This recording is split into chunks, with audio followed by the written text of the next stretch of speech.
Bom dia, irmãos. É uma alegria poder estarmos aqui de novo para compartilhar a palavra do Senhor.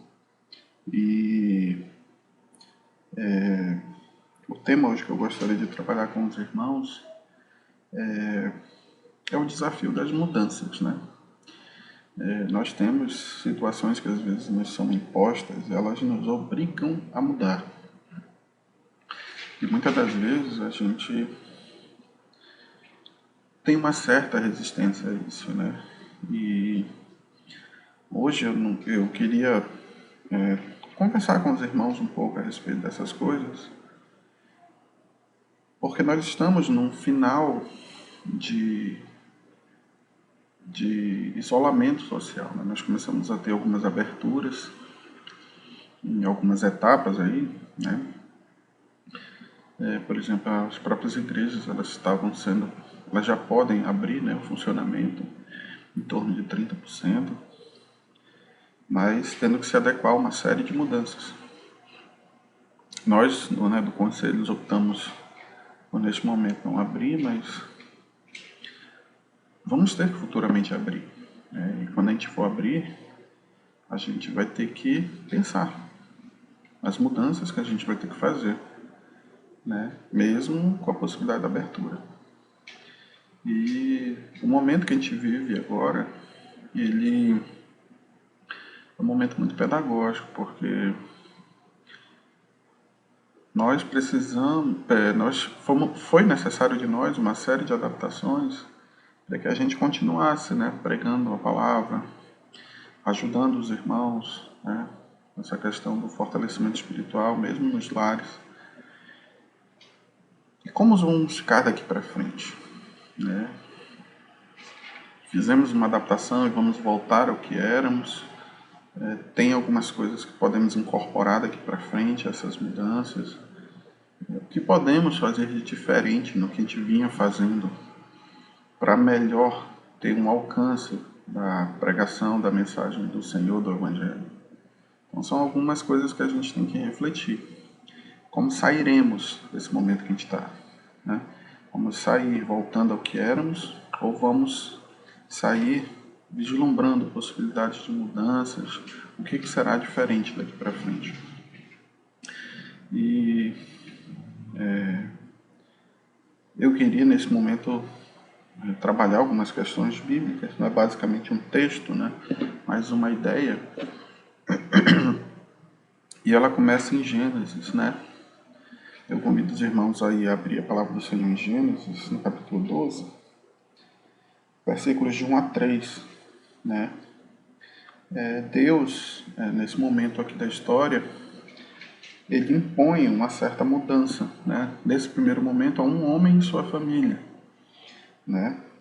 Em Gênesis capítulo 12, de 1 a 3, ele diz assim: Ora, disse o Senhor a Abrão, sai da tua terra, da tua parentela e da casa de teu pai, e vai para a terra que te mostrarei. De ti farei uma grande nação, e te abençoarei, e te engrandecerei o nome, sê tu uma bênção.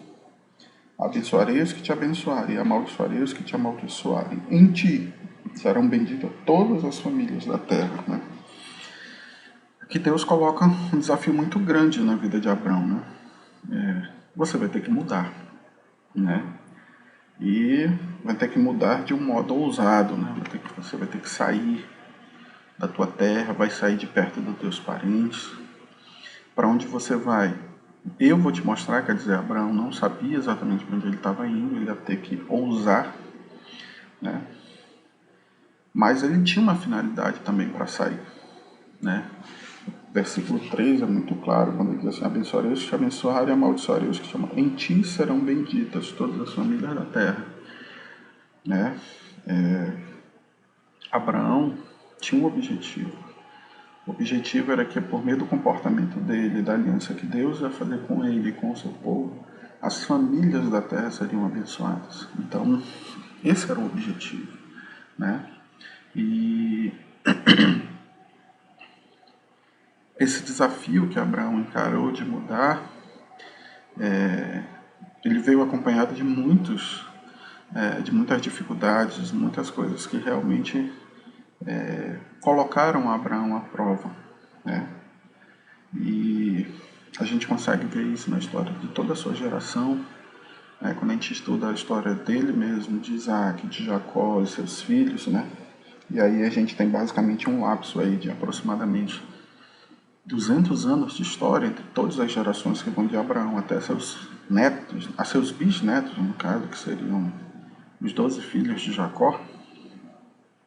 E em cada geração, Deus vinha ali colocando, né, desafios de mudança próprios para cada geração, para Isaac, para Jacó, os seus filhos, contínuo, né? Então a gente vê que essa questão da mudança, ela é uma coisa que ela é presente na nossa vida o tempo todo, continuamente, né?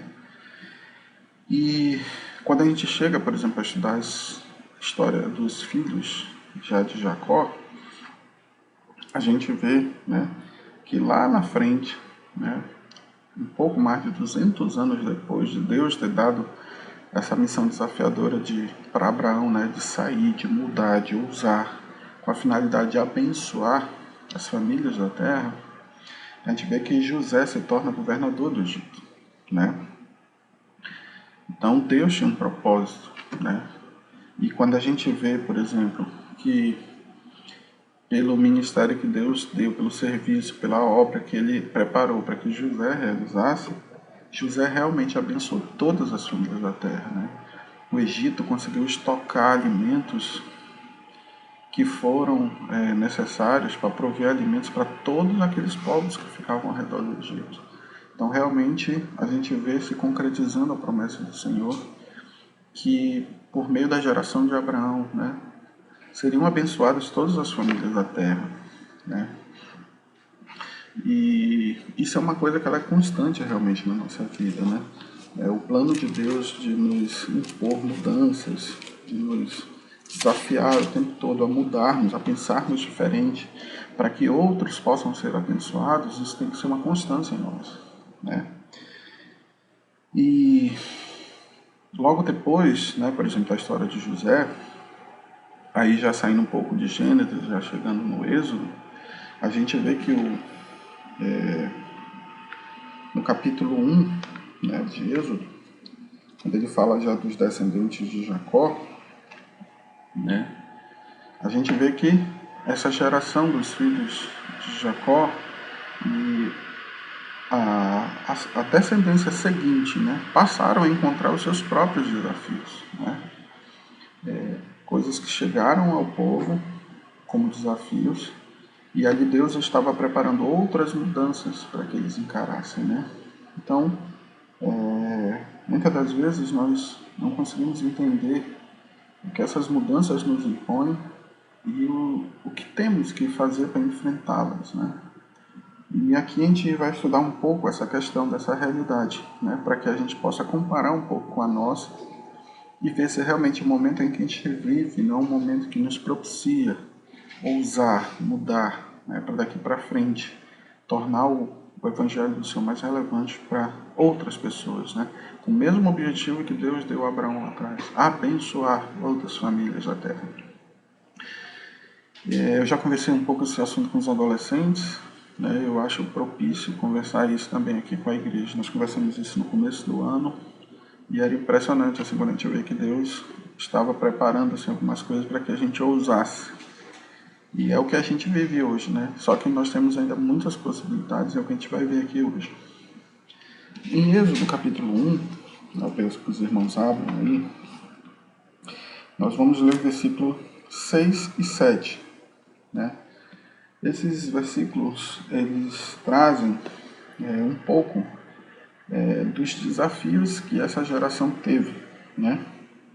No 6 ele diz assim: faleceu José, que era o governador do Egito, e todos os seus irmãos e toda aquela geração.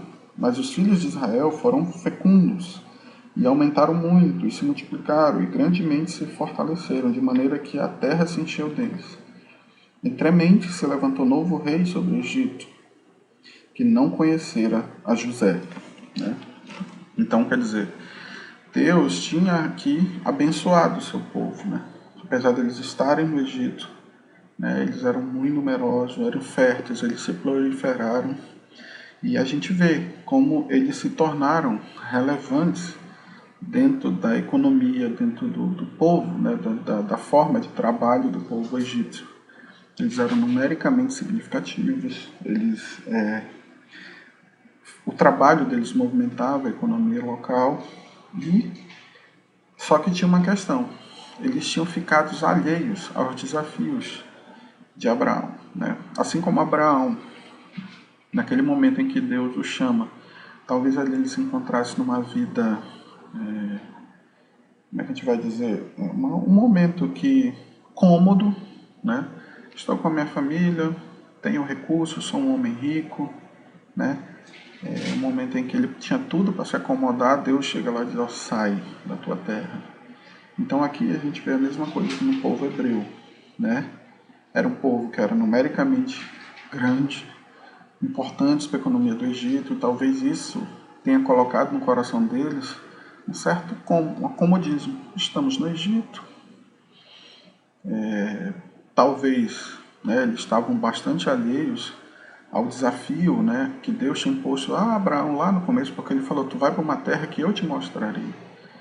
E com certeza essa terra não era o Egito, mas eles lá estavam bem. Então por que sair de lá?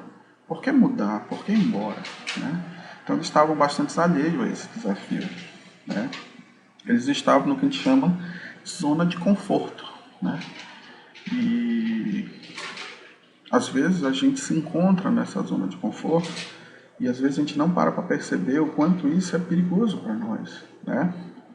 O quanto isso pode ser realmente prejudicial, né? Principalmente quando a gente fala de questão de igreja, né? Às vezes quando a gente está ali fazendo somente aquela rotina religiosa, tínhamos a igreja aos domingos, né? Às vezes no máximo se prontificando a um culto de oração, né? Eu dou meu dízimo, eu faço a minha parte, né? A gente entra numa zona de conforto e acha que o que a gente faz é o suficiente, né? Mas não é isso que Deus quer para nós. Deus sempre está tentando nos tirar dessa zona de conforto, e para que isso aconteça, Ele impõe isso através de mudanças, de desafios, né? E quando a gente segue lendo o texto, nos versículos de 8 a 10, ele diz assim: entremente se levantou novo rei sobre o Egito, que não conhecera José. Ele disse ao seu povo: eis que o povo dos filhos de Israel é mais numeroso e mais forte do que nós. Eia, usemos de astúcia para com eles, para que não se multiplique, e seja o caso que, vindo guerra, ele se ajunte com os nossos inimigos, peleje contra nós e saia da terra. Então quer dizer, os egípcios usam de astúcia, e com isso eles escravizam o povo de Deus, né? E a partir daí é imposto, né, para o povo israelita uma dura serviço, né? Um momento em que eles vão passar por cativeiro realmente, por escravidão, né? E Deus começa a afligi-los com essas coisas para que eles comecem a entender como Deus age na história, né? Provocando as mudanças. E nem sempre essas mudanças elas são coisas boas, né? Assim, quando eu digo boas, agradáveis. Elas sempre vão ter um fim proveitoso, mas elas às vezes não são tão agradáveis assim para nós, né? E aí quando a gente lê, por exemplo, os versículos 11 aqui, ele diz assim: e os egípcios puseram sobre eles feitores de obras para os afligirem com suas cargas, e os israelitas edificaram a Faraó as cidades celeiros, Pitom e Ramsés. Né? Então, a gente vê que através da escravidão eles impuseram sobre o povo hebreu um jugo muito grande de sofrimento, né? Cruel até, né? Muita escravidão. Né? No versículo 14, ele diz assim, aliás, no 13: então os egípcios com tirania fizeram servir os filhos de Israel e lhes fizeram amargar a vida com dura servidão em barro e em tijolos, e com todo o trabalho no campo, com todo o serviço em que na tirania os serviam. Então, essa era a dura realidade que estava vivendo o povo hebreu. Agora, se antes, até aquela geração de José, eles estavam tranquilos, estavam realmente ali vivendo uma zona de conforto, Deus muda essa realidade, ela passa a ser essa dura cerviz aqui, né? Quando a gente avança um pouco mais no capítulo 2, a gente vê aqui no versos de 23 a 25, ele diz assim, ó: decorridos muitos dias, morreu o rei do Egito. Os filhos de Israel gemiam sobre a servidão e por causa dela clamaram, e o seu clamor subiu a Deus. Ouvindo Deus o seu gemido, lembrou-se da sua aliança com Abraão, com Isaque e com Jacó, e viu Deus os filhos de Israel e atentou para a sua condição. Né? Aqui não quer dizer, meus irmãos, a gente sempre tem cuidado de explicar isso para os irmãos, quando ele diz aqui, né, lembrou-se da sua aliança e tal, não é que Deus havia se esquecido, né? Ele voltou a ter misericórdia do povo, né? Voltou a pensar assim, eu vou agir de novo com misericórdia com o povo de Israel. Mas aqui a gente vê o mover de Deus na história, né? Ele muda a realidade para que o povo realmente saia daquela zona de conforto, e o sair dessa zona de conforto é representado pelo povo quando eles resolvem buscar a Deus, né? Então, ele diz assim, e os filhos de Israel gemiam sobre a servidão e por causa dela clamaram, e o seu clamor subiu a Deus, né? Então é interessante a gente ver que às vezes essas coisas chegam à nossa vida, essas dificuldades, esses momentos, principalmente com o que vivemos agora, mas eles têm uma finalidade diante de Deus, né? Além das mudanças que Deus está sempre nos desafiando a ter, Ele também nos desafia a isso, né? A sempre estarmos clamando a Deus, a estarmos realmente juntos, pedindo a Deus para que Ele esteja intercedendo por nós, para que esteja usando de misericórdia conosco, né? E aí, o que acontece? A gente avança no capítulo 3, e a gente lê aqui, por exemplo, do 6 ao 10, ele disse assim, né? Aí Deus, já quando chama Moisés, né, para libertar o seu povo, esse texto é justamente isso, quando Deus fala com Moisés no meio da sarça ardente. E aí aqui no versículo de 6 ao 10, diz assim: disse mais, eu sou o Deus de teu pai, o Deus de Abraão, o Deus de Isaque e o Deus de Jacó. Moisés escondeu o rosto porque temeu olhar para Deus. Disse ainda o Senhor, certamente vi a aflição do meu povo que está no Egito e ouvi o seu clamor por causa dos seus exatores. Conheço-lhe o sofrimento. Por isso, desci a fim de livrá-los da mão dos egípcios e para fazê-los subir daquela terra a uma terra boa e ampla, terra que mana leite e mel, lugar do cananeu, do eteu, do amorreu, do ferezeu, do heveu e do jebuseu. Pois o clamor dos filhos de Israel chegou até mim, e também vejo a opressão com que os egípcios estão oprimindo. Vem agora, e eu te enviarei a Faraó, para que tires o meu povo, os filhos de Israel, do Egito. Então quer dizer, a realidade é imposta ao povo. Essa realidade faz com que o povo clame a Deus, e Deus levanta um homem, Moisés, para libertar o povo, né? Só que aqui, como aconteceu há anos atrás com Abraão, Moisés também estava numa zona de conforto, né? Moisés ele já tinha saído do Egito, né? Ele tinha sido criado como um príncipe do Egito, mas ele tinha cometido um crime e tinha se refugiado no deserto. Lá ele encontrou seu sogro, casou, teve filhos e estava lá vivendo muito bem, criando ovelhas. E Deus diz assim para ele, não, tu vai ter que sair daí também, para tirar meu povo, né? Impôs a Moisés mudanças, né? E aí Moisés teve que lidar com esse desafio de sair da zona de conforto, né? E aí a gente começa a entender por que existem algumas fontes de limitação para a gente, que sempre nos fazem resistir à mudança, né? E talvez essa é uma coisa que a gente vai ter que começar a pensar daqui para frente.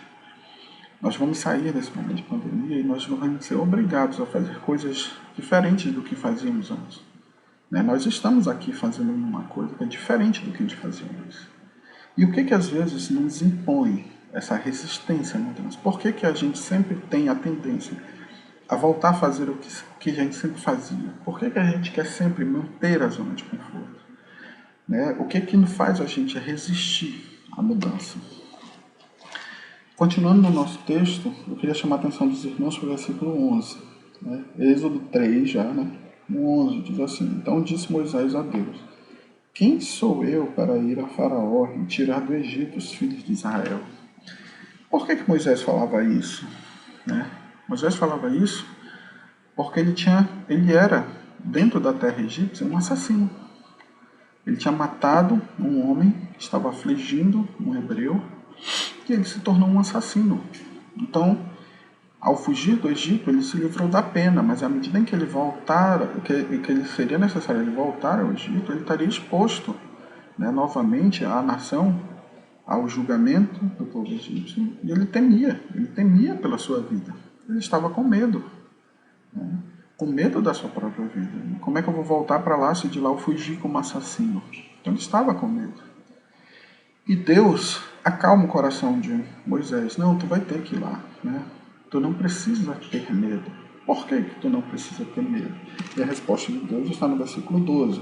Deus lhe respondeu: Eu serei contigo. Né? Então, ele dá essa resposta para acalmar o coração de Moisés, para que ele não tenha medo. Né? E eu acho que isso serve um pouco para nós. Né? Às vezes a gente tem medo de fazer algumas coisas, ainda mais diante da nova realidade agora como vai ser. E a gente fica, poxa, mas como é que eu vou fazer isso, né? Nós sentimos medo de ser contaminados, de uma série de coisas, que hoje aflige o coração dos irmãos, desemprego, uma série de coisas. Mas Deus está dizendo, assim como disse para Moisés: Eu serei contigo, né? Outra coisa que fica claro aqui em relação a Moisés é que ele conhecia muito pouco de Deus, né? Aqui quando a gente olha, por exemplo, o versículo 13, ele diz assim: Disse Moisés a Deus: Eis que quando eu vir aos filhos de Israel e lhes disser: O Deus de vossos pais me enviou a vós outros, e eles me perguntarem: Qual o seu nome? Que lhes direi? Né? Então Moisés aqui deixa muito bem claro que ele conhece pouco de Deus, né? Sendo criado dentro de uma cultura egípcia, ele realmente não teve muito contato com a cultura hebraica de todo o histórico, né? De conhecer a história de Abraão, de Isaac, né? Talvez tivesse tido muito pouco disso. E aí Deus faz questão de começar a se revelar a Moisés para que ele comece a conhecer um pouco mais o Deus que está cuidando da história aqui dele e do povo, né? A resposta de Deus vem exatamente no versículo 14, quando ele disse assim: Disse Deus a Moisés: Eu sou o que sou. Disse mais: Assim dirás aos filhos de Israel: Eu sou, me enviou a vós outros. Quer dizer, a resposta de Deus é justamente falar a Moisés quem ele é. Eu sou. Tu vais dizer somente isso ao povo. E com isso Moisés já começava a entender um pouco mais de quem era Deus. Quando a gente vê essa resposta, eu sou o que sou, essa frase colocada na língua hebraica, ela é iniciada pelas letras que a gente chama que é o tetagrama da palavra de Deus. Iavé, né? Eu sou o que sou. Né? Então é assim que o povo hebreu chama Deus, Iavé, que ele é um tetagrama de letras formado pelas palavras que falam essa frase. Eu sou o que sou, Iavé. Uma outra fonte de resistência à mudança que às vezes a gente tem, além da questão do medo e às vezes de conhecer muito pouco o nosso Deus, é a incredulidade, né? A falta. Toda vez que você é incrédulo em relação a uma coisa, você tem dificuldade de colaborar, né? Se alguém dá uma ideia para alguma coisa, eu não acredito que aquilo vá dar certo, eu não quero colaborar muito. Eu digo, rapaz, eu não acho que isso vai dar certo, não. Então, geralmente, você não vai procurar ajudar da melhor forma que fazia. Moisés já sabia disso também. Moisés também pensou nisso. Ele foi incrédulo em relação ao que Deus falou, né? no versículo 1 do capítulo 4 já, né, ele diz assim: respondeu Moisés, mas eis que não crerão, não acudirão à minha voz, pois dirão, o Senhor não te apareceu. Quando ele está falando isso, ele está pensando e conjecturando coisas que estavam no coração dele, né? Eles não vão acreditar em mim, eles não vão falar, né? Não vão ouvir o que eu vou dizer, né? E Deus, mais uma vez, tenta acalmar o coração de Moisés, né? Tenta minar essa resistência dele, a necessidade de sair dessa zona de conforto, né? E aí a gente vê, por exemplo, voltando um pouquinho lá no 3:5, né? Ele diz assim: não te chegues, diz assim, Deus continuou, não te chegues para cá, tira as sandálias, deixa eu só confirmar aqui.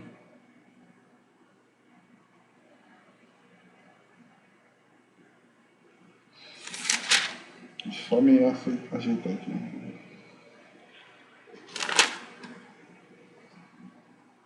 Não, tá aqui, desculpa. É no 4:5, né? Mas lá, no 4:4, ele já começa aqui. Vamos no 4:2 mesmo. Que é isso que tens na mão? Respondeu, um bordão. Então lhe disse, lança-o na terra. Ele lançou, e o bordão virou uma serpente, e Moisés fugia dela. Disse o Senhor a Moisés, estende a mão e pega-lhe pela cauda. Estendeu ele a mão e pegou-lhe pela cauda, e ela se tornou um bordão. Para que creiam que te apareceu o Senhor, Deus de seus pais, o Deus de Abraão, o Deus de Isaac e o Deus de Jacó. Então o que acontece? Deus prometeu a Moisés sinais. Então tu vai ter poder para fazer sinais para que eles acreditem, né, que eu estou contigo, né, para que eles possam crer, para que não tenha incredulidade do outro lado do povo de que tu tens poder dado por Deus. Então essa é uma outra coisa que realmente às vezes nós temos resistência, nós somos incrédulos, né? Nós não acreditamos que Deus é capaz e suficientemente poderoso para mudar qualquer realidade que esteja, né? Ele é capaz de, né, a gente viu numa pregação passada, de acalmar o mar, de parar os ventos. Às vezes a gente não esquece que o nosso Deus é poderoso para fazer sinais e prodígios de acordo com a sua vontade, né? Uma outra fonte de resistência à mudança que nós temos, ela é aquele sentimento de inadequação, aquele sentimento de não pertencer ao povo. Às vezes eu não me sinto, nossa, parece que eu não sou parte da igreja, né? Esse é um sentimento que às vezes também me faz, eu não quero fazer parte disso, né? Quando a gente vê aqui no 4:10, Deus fala assim, então disse Moisés ao Senhor, Senhor, eu nunca fui eloquente, nem outrora, nem depois que falaste a teu servo, pois sou pesado de boca e pesado de língua, né? Então era aquele negócio assim, eu não falo bem, eu não sei me expressar bem, né? E assim como isso, tem muita gente que usa bastante desculpas em relação a isso, né? Assim como se eu fosse inadequado para aquela tarefa. Eu não tenho como mudar, porque eu sou desse jeito, eu sou assim, né? Eu não tenho dinheiro, eu sou uma pessoa humilde, eu não tenho tanto conhecimento, né? As pessoas usam muita desculpa, né? E Deus aqui dá uma resposta, né, para Moisés, que está usando essas mesmas coisas, né? Aqui a partir do versículo 14 até o 16. Ele diz assim, né, e Deus meio que perde a paciência que Moisés dá tanta desculpa, né? A questão do medo, a questão da incredulidade, né? Uma série de coisas que a gente já vem falando. E aí Deus meio que perde a paciência com ele, diz assim, então se acendeu a ira do Senhor contra Moisés e disse, não é Arão, o levita, teu irmão? Eu sei que ele fala fluentemente, e eis que ele sai ao teu encontro, e vendo-te, se alegrará em seu coração. Tu, pois, lhe falarás e lhe porás na boca as palavras. Eu serei com a tua boca e com a dele, e vos ensinarei o que deveis fazer. Ele falará por ti ao povo, ele te será por boca, e tu lhe será por Deus. Então, quer dizer, A resposta que Deus dá aqui ao sentimento de inadequação, de não pertencer, é que ele não vai estar sozinho, né? Ele vai ter parceiros, você vai ter pessoas que vão te ajudar, né? E às vezes a gente resiste a algumas mudanças porque a gente acha que vai estar só nisso. Irmãos, a igreja é um lugar onde a gente pode, com a bênção do Senhor, contar com a ajuda de todos os irmãos. Né? Naquilo em que a gente às vezes não é habilidoso, Deus usa outros irmãos para nos ajudar. E esse é o sentimento do corpo. Nem todos são mão, nem todos são boca, nem todos são braços, mas na completude do corpo a gente vai se edificando. Né? Se eu não falo bem, mas tem outro que fala. Né? Eu não ensino bem, mas tem outro que ensina. Né? Então, outros cantam, outros servem. Então, isso é importante. Né? Então, a igreja nos dá essa questão da parceria. Então, se hoje temos que enfrentar momentos em que talvez nos imponham mudanças, talvez eu não vá conseguir fazer tudo. Mas, com certeza, Deus usará outros irmãos para somarem conosco, para serem parceiros e nós todos, né, nos ajudarmos nesse momento de mudança. Né? Agora, uma outra coisa que também é importante a gente pensar quando a gente tem em relação a essas resistências à mudança é que muitas das vezes a gente se preocupa muito com o preço que será pago para que a mudança ocorra. Né? No texto aqui, quando a gente vê Moisés, no capítulo 4 mesmo aqui, quando a gente vai ler agora do 20 ao 21, diz assim: Tomou, pois, Moisés a sua mulher e seus filhos, fê-los montar no jumento e voltou para a terra do Egito. Moisés levava na mão o bordão de Deus. Disse o Senhor a Moisés: Quando voltares ao Egito, vê que faças diante de Faraó todos os milagres que hei posto na mão. Mas eu lhe endurecerei o coração para que não deixe ir o povo. Então, quer dizer, Moisés ia ter dificuldades. Ele não disse, tipo assim, tu vai lá, tu vai falar com o faraó e vai ser as mil maravilhas, uma uva, ele vai liberar o povo. Não foi assim. Deus já avisou. Tu vais encontrar dificuldades. Vai ter um preço a ser pago, né? E esse preço também a gente pode ver, né? Na vida do povo hebreu, seguindo essa história, na peregrinação no deserto. Né? O povo não saiu direto do Egito para a Terra Prometida. Ele passou um tempo peregrinando. Esse foi o preço a ser pago. Né? Lá no Egito, como eles falaram, de repente, com todos os problemas, eles tinham casa, eles tinham comida. Né? Eles até blasfemaram usando isso diante de Deus. Mas o preço da liberdade, o preço de chegar na Terra Prometida foi passar anos peregrinando no deserto, sem um lugar fixo para morar. Né?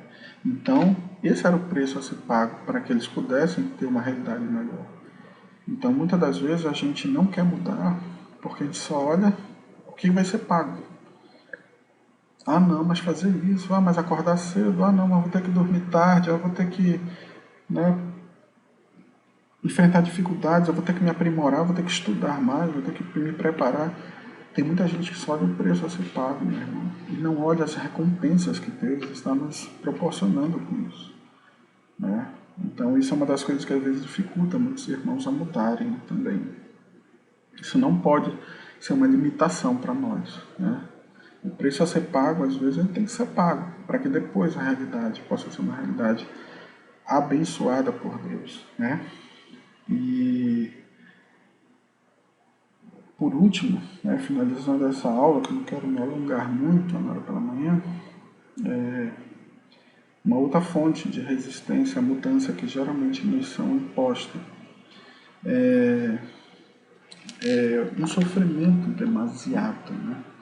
A gente avançando um pouquinho aqui no capítulo 6, a gente vai ler o versículo 9. Aí ele diz assim: Desse modo falou Moisés aos filhos de Israel, mas eles não atenderam a Moisés por causa da ânsia de espírito e da dura escravidão. Quer dizer, a realidade do povo era tão dura que mesmo Moisés falando as bênçãos de Deus, o povo não acreditou. O povo estava tão desanimado que não conseguia imaginar que fosse possível mudar essa realidade, né? Às vezes, na casa de Deus, a gente agiganta tanto nossos problemas, né? A gente vê, às vezes, a igreja sofrendo, sem crescimento, as pessoas desanimadas, sem fervor espiritual. E a gente acha que isso é normal, né? A gente acha que servir a Deus é assim mesmo, é essa coisinha pequena. Não é isso não, meus irmãos. Isso acontece porque às vezes a gente está numa realidade tão difícil que a gente só olha para os nossos problemas, né? A gente apequena o nosso Deus e agiganta os problemas e acha que isso é a explicação de vivermos essa vida, né? Sem objetivo diante de Deus. E às vezes Deus está dizendo assim, não, é possível mudar isso. Mas a gente se desanima, a gente é pessimista, a gente acha que é isso mesmo, a gente se vitimiza, né? E é quando a gente para pensar que a resposta para esse tipo de resistência à mudança é justamente ver Deus agir de forma graciosa e misericordiosa, intervindo na nossa realidade, né? Quando a gente para pensar nisso, a gente vê assim como o nosso Deus é grande, né? De que não existe a realidade, por mais sofrida que ela seja, por mais terrível que ela seja, que Deus não pode de uma forma graciosa e misericordiosa intervir, mudar. Então a Bíblia é cheia de exemplos disso, né? Sadraque, Mesaque e Abednego, eles foram jogados na fornalha, mas Deus ali os livrou, teve misericórdia deles. Daniel foi jogado em cova de leões, mas Deus o livrou. Então, às vezes, quando a gente está vivendo uma realidade dessa de muito sofrimento, né, como a gente vive agora, né? Apesar de que alguns acham que a gente está quase, a gente começa a sair dela, né, mas é uma realidade em que muitos talvez perderam parentes, amigos, conhecidos, muitos perderam empregos, empresários perderam suas rendas, economia do país em recessão. Quando a gente acha, começa a achar que a vida é assim mesmo, que não tem jeito. Não, Deus pode intervir de forma graciosa, de forma misericordiosa. E nós temos que lutar por isso, nós temos que viver isso, né? Enfrentar os desafios que estão nos à frente, nos desafiando para que mudemos, né? E isso também tem que pensar na realidade da igreja, né? E eu gostaria de deixar, né, para que os irmãos refletissem agora pela manhã, justamente isso, né? Nós estamos saindo começando a tentar ter algumas aberturas para quem sai desse momento de pandemia. Eu queria perguntar dos irmãos, esse momento que a gente vai sair agora, ele vai nos desafiar, porque nós talvez não teremos como sair disso fazendo tudo o que a gente fazia antes. Como é que você encara esse momento? Você se desafia a mudar, né? E pensando mais propriamente na realidade da igreja, né? O que você acha que a gente vai poder fazer de diferente daqui para frente? Né? Essa diferença que a gente talvez vai ter que fazer, você está preparado para se desafiar, para ter que realmente mudar a sua forma de glorificar, a forma de pensar como a gente vivia a igreja, para abençoar outros, né? Esse é o objetivo, né? Deus, quando fala com Abraão lá no começo, né? Em ti serão benditas as famílias da terra, né? Quando Jesus, antes de subir ao céu, manda pregar o evangelho, é a mesma coisa. Vocês vão ter que ir, fazer discípulo de todas as nações, batizando-os, né? Ensinando a guardar as coisas, para que eles possam ser abençoados também. Qual o desafio, né? A gente vai ter daqui para frente? E você está preparado para mudar, para que a gente possa abraçar esses desafios e tornar isso realidade na vida da igreja? Uma outra questão, se você não se sente preparado para essas mudanças que virão, o que está te impedindo? É medo? Né? É incredulidade? É a falta de se sentir pertencente ao povo de Deus? Né? É porque você está sofrendo muito e esse momento que você está vivendo só faz com que você seja pessimista, você só consegue pensar na derrota, né? Ou você de fato ainda tem alguma coisa, você ainda precisa conhecer mais Deus? Você está preocupado somente no preço que você vai pagar? Você sabe o que tem te impedido de mudar? Então essa é uma outra reflexão que eu acho que podemos fazer. E a terceira pergunta é no seu coração, meu irmão. O que você acha que Deus quer que você faça a respeito disso? A respeito da necessidade de mudar, né? A partir do momento que você consegue refletir o que tem te impedido, né, de mudar, o que será que Deus quer? Deus quer que você continue a mesma coisa?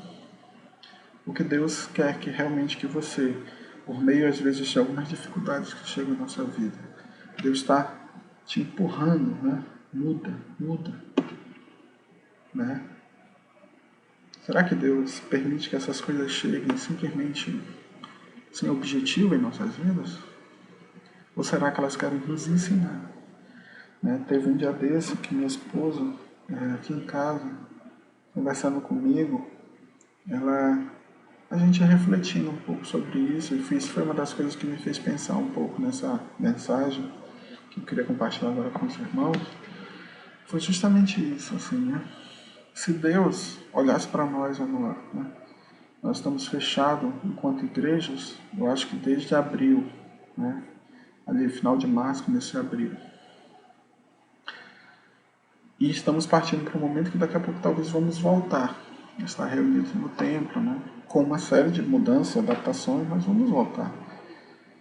Mas será que se Deus tivesse um caderninho, né, e uma régua para nos medir, um sistema de avaliação, né? A régua é um sistema de avaliação para a medição. Se Deus estivesse um sistema de medição, como é que Deus nos avaliaria? Você vai sair do isolamento social, vai sair desse distanciamento melhor, né? Aí eu estou falando espiritualmente falando, né? Nessa sua relação com Deus, intimidade com Deus, você vai sair melhor ou pior? Né? Essa pandemia, essas coisas que Deus, essa realidade que Deus nos impôs, ela te tornou um crente melhor ou um crente pior? Você mudou para que direção? Para melhor ou para pior? Então acho que essa é uma reflexão que a gente também tem que fazer, né? O que Deus quer que você faça? Com certeza Deus quer te mudar para melhor, meu irmão. Agora, a gente precisa aprender a aproveitar as oportunidades, porque a gente pode se tornar, né, uma pessoa melhor, mas às vezes a gente muda para pior também, né? Então, eu acho que era isso que eu tinha para refletir agora com os irmãos pela manhã, né? Tente pensar durante o dia de hoje nessas 3 perguntas, né? Você tem sido desafiado a mudar? Se você tem sido, o que tem te impedido de mudar, né? E o que Deus quer que você faça a respeito disso? Então, tire o dia para meditar um pouco nisso, né? Nós estamos finalizando daqui a pouco esse período de isolamento e vamos voltar. Mas se a gente vai voltar, será que a gente vai voltar como éramos ou vamos ter que ser diferentes? Eu creio que teremos que ser diferentes. Mas se vamos ser diferentes, como seremos? Pense um pouco nisso. Não deixe as fontes de resistência à mudança te prenderem nisso. Vamos tentar pensar a igreja que queremos ser para daqui a mais 20, 30, 40 anos. Né? Nós acabamos no mês passado de comemorar o aniversário da igreja, 48 anos. E que igreja nós queremos ser para mais 48 anos? Será que vamos ser a mesma igreja de hoje, daqui a 48 anos? Com certeza não. Assim como não somos hoje a igreja que começou há 48 anos. Né?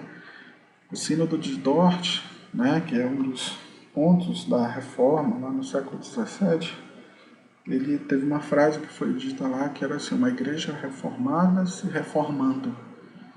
A igreja do Senhor só chegou até nós, irmãos, porque além de se reformar, nós também fomos reformados, nós também precisamos mudar. Então pensem nisso hoje, durante o dia do Senhor, para que a gente possa sair desse momento e pensar na igreja que podemos ser no futuro. Que o Seu Deus nos abençoe, nos dê um dia de descanso debaixo da sua graça, e logo mais à noite a gente vai estar novamente aqui com os irmãos para compartilhando um pouco da palavra de Deus. Bom dia.